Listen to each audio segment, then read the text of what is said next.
So, ladies and gentlemen, what we're doing this week is, oh, Sadie, would you mind to put your phone away? So what we're doing this week is we're going to explore solids, and we are going to have a take-home quiz tomorrow. But we're done with tests. You'll get your tests back tomorrow. That'll be the end of tests. You just got a take-home quiz. We'll practice solid things this week, and then next week you'll get a final review to work out. Remember, if you're exempted from the final and you take it, you can only improve your grade. You can't lower your grade. Is everybody with me on that? And I can't remember, but first semester, did some people raise their grade by taking the final? I honestly don't remember. But today, today we're doing 12.1, but then the rest of the week it's going to be a handout that we're working through that talks about surface area and volume.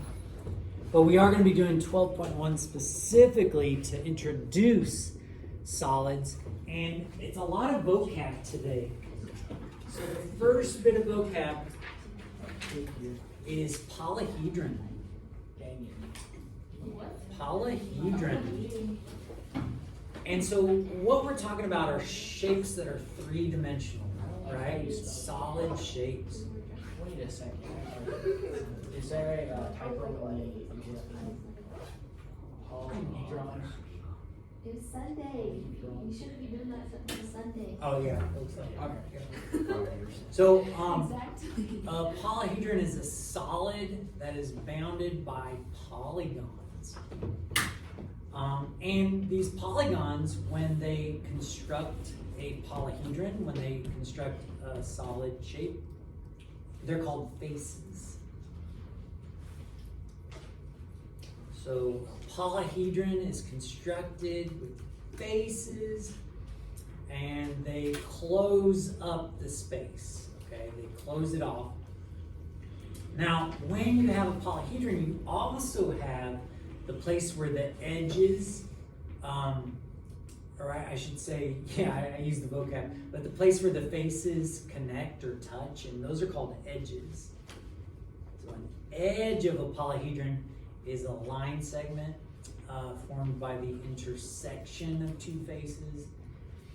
And finally, if you've got multiple faces intersecting, then they're going to be intersecting at a point, and that point's called the vertex.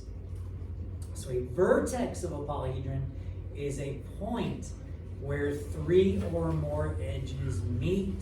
So, oh, and by the way, the plural of polyhedron is just polyhedrons, or you can also say it polyhedra, which sounds kind of clever.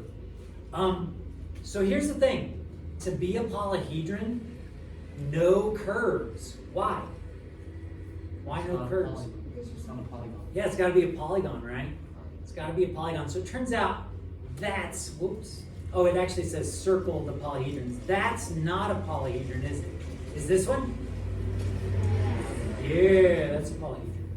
This one? No. Nope. This one? No. Nope. This one? Yeah. Yeah. Yes. This one?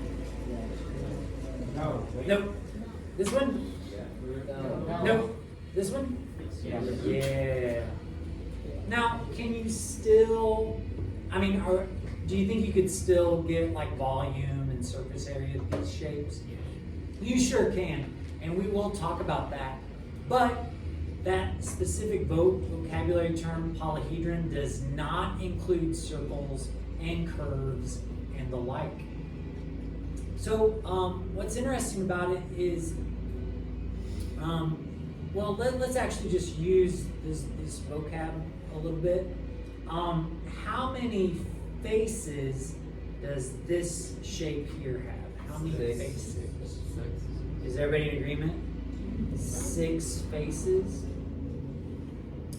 How many edges does that polyhedron have? How many edges? So let's see, basically 1, 2, 3, 4 on top, 4 on the bottom, right? Yep, and 4. And then how many around the sides? 4. 4 more. So yeah, I'm in agreement. 12 edges. And finally, how many vertices does it have? 8 vertices. Basically 4 on top and 4 on the bottom. Are you guys in agreement?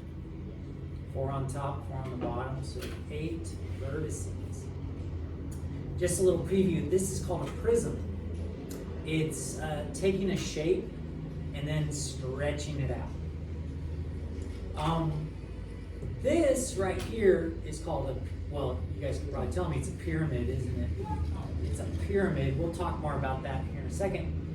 But how many faces does this have? 5 faces, so 4 kind of around the top and 1 more on the bottom, so 5 faces. 5 faces. How many edges? 8 edges. 8 edges. 4 on the bottom and 4 around the top. And finally, how many vertices? 5 vertices. And this is another pyramid. I guess we'll label them. This is a pyramid. This was a pyramid. This is a prism. And yeah, check out that pyramid. It's not your normal sort of pyramid, is it? I don't know. How many faces does that have? You guys in agreement with that? Yeah, 7 faces. How many edges? 12 edges? It's kind of hard to count them sometimes. Take your time with it. And how many vertices? 7 vertices. Now it turns out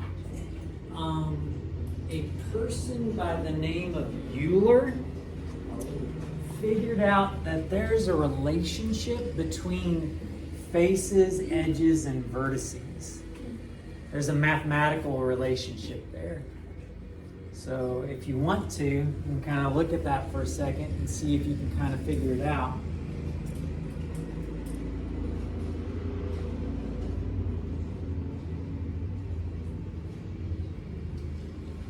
Anyway, yeah, we'll get to it here in a little bit. But there's a relationship between faces, edges, and vertices. I'm gonna close this window real quick.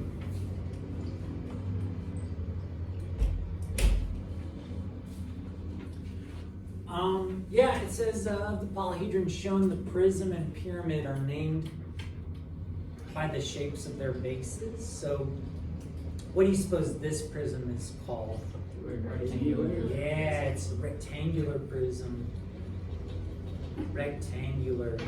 Just a heads up, when we're dealing with 3-dimensional objects, if it looks like a right angle, it's safe to assume it is, which is not always true in other things. But yeah, this is, I'm pretty sure they meant for these to be rectangles. Rectangular prism. What do you suppose this is? Might be a square. I'm really not convinced that it's a square totally, so I'm going to call it a rectangular pyramid. Do you guys see how that's how you'd go if you weren't sure? Rectangular pyramid. And then what about this one? What kind of shape is that? Yeah, it's a hexagonal pyramid. So that's pretty exciting, I'd say. Well, let's talk a little bit more about prisms. Prism is a polyhedron with 2 congruent faces called bases, which lie in parallel planes. So as you can see in our rectangular prism, you can think of this as being the base, and parallel to it would be this base, right? Okay, so you can think of it that way. And then it says, you've got your bases, but then don't you have other faces as well? So those other faces are called lateral faces.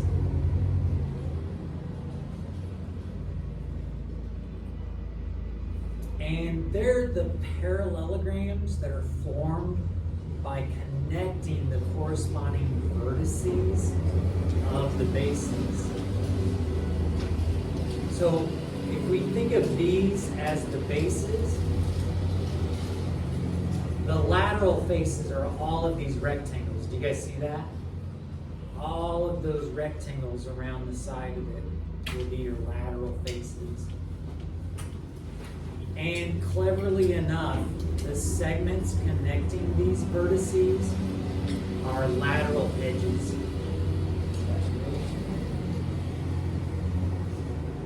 Lateral edges. So anytime they're talking about lateral, you think of like being on the side. So actually pyramids have lateral edges as well. So you've got the base on the bottom, and then the edges going up to the top are called lateral edges as well. So it's not just true of prisms, it's also true of pyramids. And then let's just practice naming these. What kind of prism is this? Yeah, do you guys see how this would have to be the bases? Do you agree? Yep, so it's triangular. Triangular prism. What kind of prism is this? Pentagonal, right? Pentagonal prism. Hexagonal prism.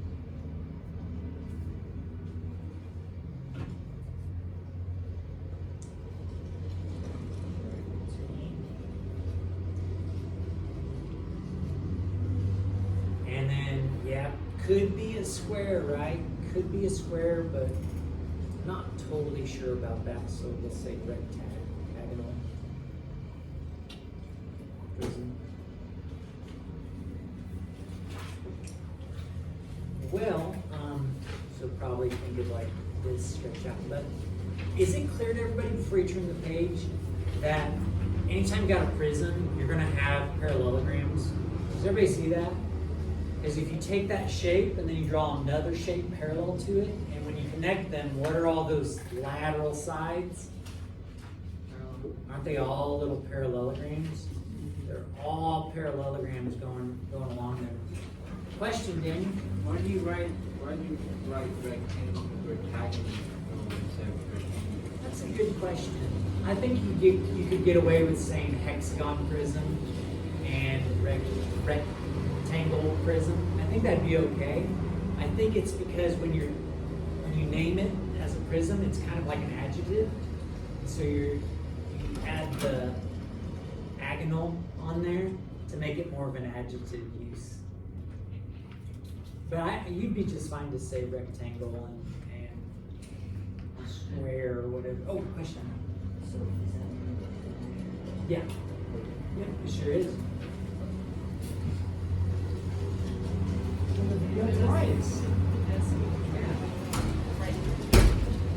Okay. Oh, by the way, could we count up all the edges and faces and stuff? Yeah. On those? If we wanted to. You don't have to, yeah. Okay, so let's talk a little bit more about pyramids. So, yeah, I think you guys are get the idea of a pyramid just fine, but it says a pyramid is a polyhedron in which the base is a polygon and the lateral faces are what kind of shapes? Triangles. Because aren't they going up to a common point? And it's called a common vertex. So basically to draw a pyramid, you just kind of like draw a base of some sort, right?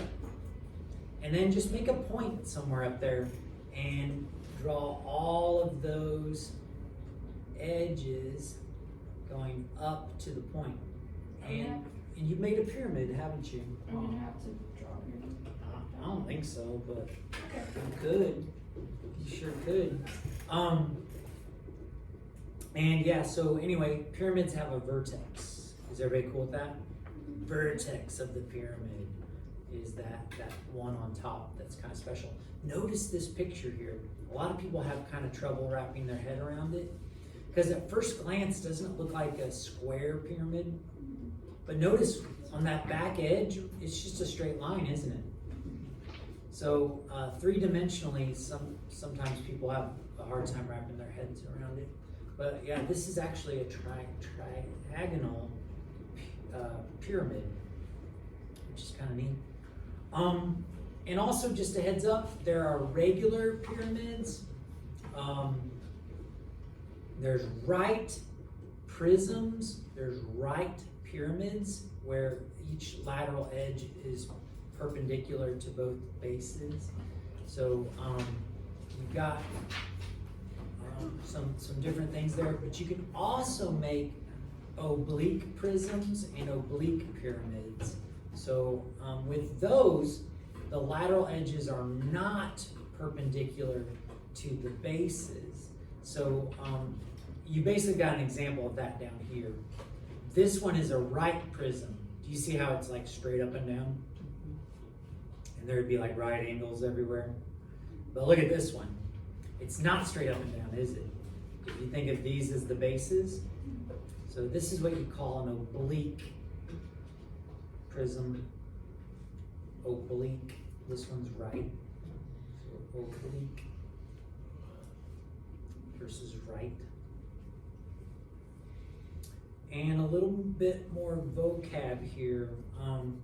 If you have all the faces being congruent, it's going to be a special type of polyhedron. Well, first of all, it's regular, right? Oops, regular.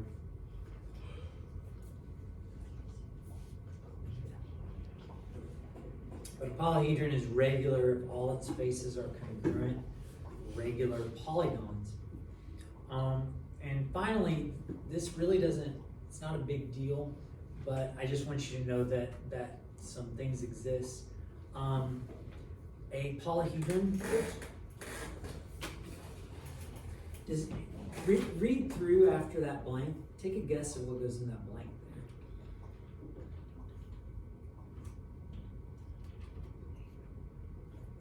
there. A polyhedron is blank if any two points on its surface can be connected by a segment that lies entirely inside Convex. of the polyhedron. Yeah, exactly. We've kind of talked about this before. Do you guys remember when we learned about polygons? And we realized that you could have a polygon like this. And do you remember what this kind of polygon was called? It was concave. So it turns out you can have concave polyhedrons that have dents in them, but typically we look at the convex ones. So the blank there is convex. Convex. And we're not even going to focus on any concave. So just a heads up, everything you see for the next couple of days is going to be convex. Now here's the interesting bit of information, and I got to be honest with you, I never spent much time with this until I took a college geometry class, but I think you'll enjoy the information here. It turns out there are only 5 regular polyhedrons. There's only 5 that you can physically create. Mathematically, because of the angles adding up to 360 and different things, you can only create 5 regular polyhedrons, and they're called the 5 Platonic solids. And when I was going to college at OU, I had a geometry teacher that had us learn everything you wanted to know about the Platonic solids. And so I'm going to go ahead and give you the names of them, and then we'll show pictures of them. So one of the names is a regular tetrahedron. Tetrahedron. I'm going to write them all out, and then we'll guess at how many faces they have. Okay. So there's a regular tetrahedron. There's a cube. You guys have heard of that, right? No. And then you got a regular octahedron.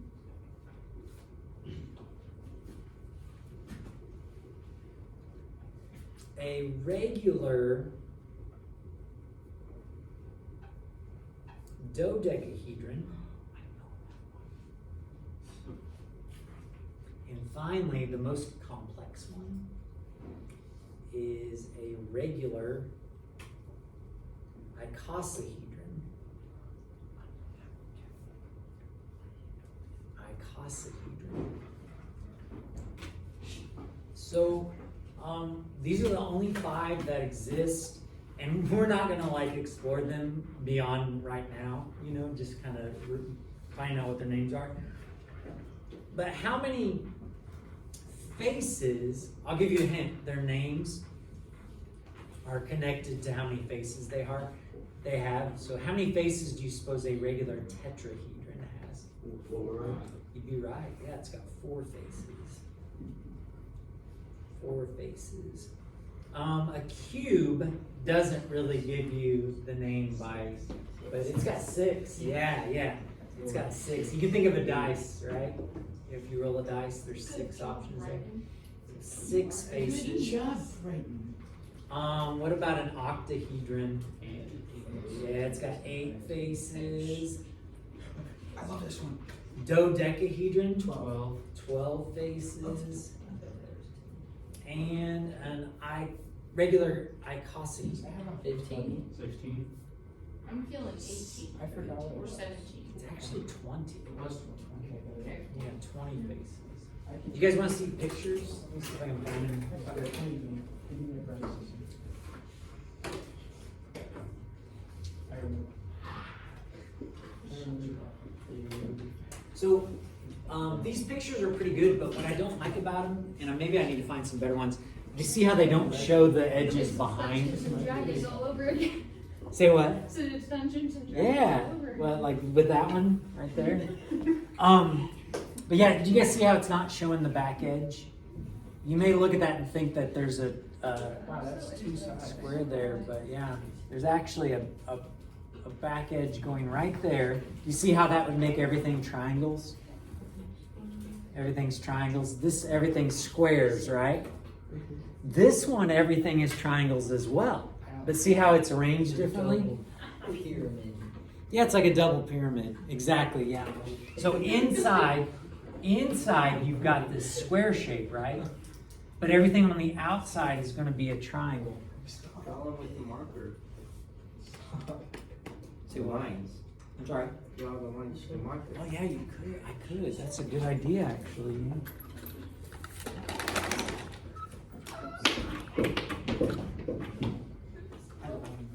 That's a good idea.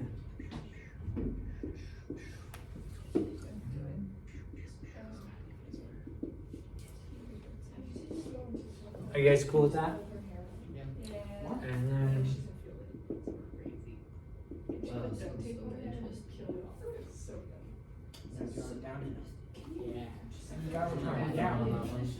oh, is there one going down? Oh, you're right. You're right. Good call. Good call.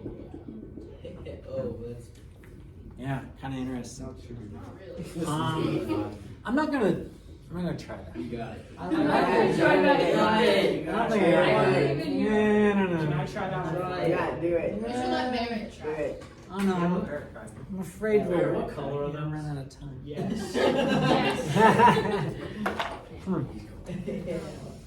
Well, I'm not gonna try that. oh, You like okay, red? so, He's colorblind. Oh my god. ladies and gentlemen, there's Euler's theorem right there. Ah. So, will you guys double check on the front of our notes to see if Euler's theorem is accurate? Euler's theorem says number of faces plus the number of vertices is always going to be equal to the number of edges plus 2. Wow. Does that hold up? Wow, that's pretty neat. Yeah, it's kind of interesting. Yeah. Anyway, Euler's theorem. Well, we have to remember that. I don't think so. Are you sure? You don't have to remember that. Well, it'll be an open note quiz. So Okay, last time you're you good. said that, you- Oh, did I lie? Yeah, you. I was just getting you used to life. Oh. Yeah. Well, so will you guys take a look? We're just going to do a few examples. Well, actually, a couple examples, and we're going to talk about cross section. But it says find the number of edges on the wedge of cheese. Cheese. I like cheese. How many edges on this wedge of cheese? Can we not count the circles? How many? You go right ahead. Here it says 9. Is everybody in agreement? Don't forget, don't you have that back edge there? We walked in front of the camera last time. And then, ladies and gentlemen, on example 3, find the number of faces, vertices, and edges of the regular tetrahedron. Oh, there you go. Sir.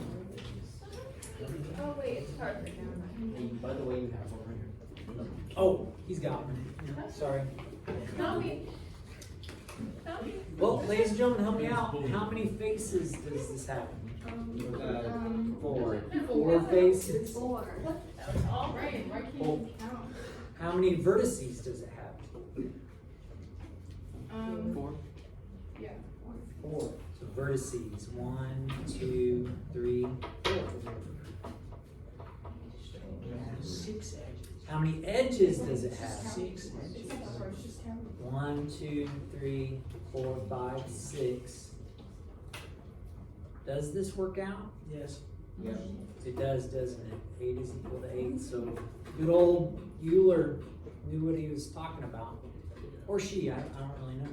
It's a So, the last thing we need to talk about before we explore area and volume tomorrow is cross sections. So cross sections are basically like you're slicing through the shape. It's what kind of shape is created when you slice through it. So I don't know what this is all about. I mean, I think the blank is cross sections.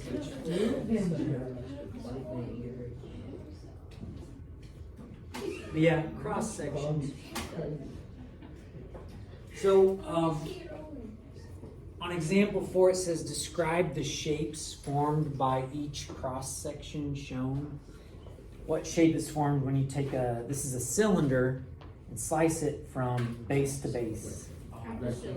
Looks like a rectangle, doesn't it? It looks like a rectangle.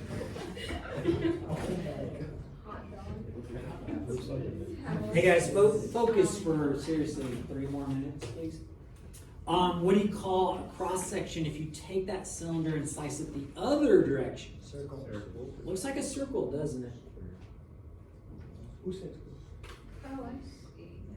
You know what I'm saying there? That, Yeah, I was that like, right there? what do you mean rectangle? Mhm. I see it now. Yeah. And then what if you go at an angle? Oh. Yeah, so we haven't discussed oval much, but you know. I did. Oval. Is the correct term oval or is it